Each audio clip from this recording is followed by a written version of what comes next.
তাদের জন্ম যেখানে সেখানে দাফনও হয়ে গিয়েছে। দাফন কোথায় হয়েছে? দাফন কোথায় হয়েছে? দাফন কোথায় হয়েছে? তাহলে দিল্লির একটা দল কি বাংলাদেশের মানুষের প্রতিনিধিত্ব করতে পারে? দিল্লির কোন দল কি বাংলাদেশে ক্ষমতায় থাকতে পারে? দিল্লির কোন দলের কাছে কি বাংলাদেশের সার্বভৌমত্ব নিরাপদ থাকতে পারে? বাংলাদেশপন্থী দলদেরকে আপনাদের বেছে নিতে হবে।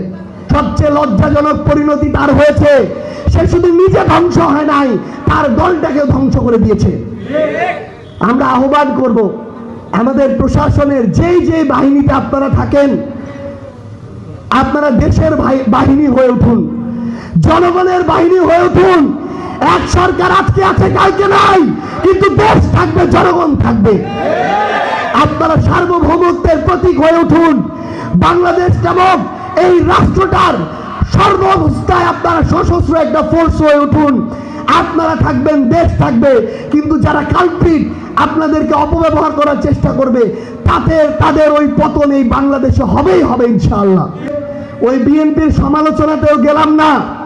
আওয়ামী লীগরা তো খুনি, স্বৈরাচার। এই বাংলাদেশে একটা গণহত্যা করে পালিয়ে গিয়েছে 1000-এর অধিক মানুষকে মেরে, এটা তো সবাই জানে, দিনে দুপুরে প্রকাশ্য। তাদেরকে নিয়ে নতুন করে বলার কিছু নাই। তাদের পতন হয়েছে। ঢালাইয়ের সেরা প্রিমিয়ার সিমেন্ট। এখানে আমরা যারা আছি, আমাদের পেশা ভিন্ন হতে পারে। কেউ রাজনীতি করতে পারি, কেউ কৃষক হতে পারি, ব্যবসায়ী হতে পারি, শ্রমিক হতে পারি, পুলিশের কর্মকর্তা কর্মচারী হতে পারি, অন্য যে কোনো পেশায় থাকতে পারি।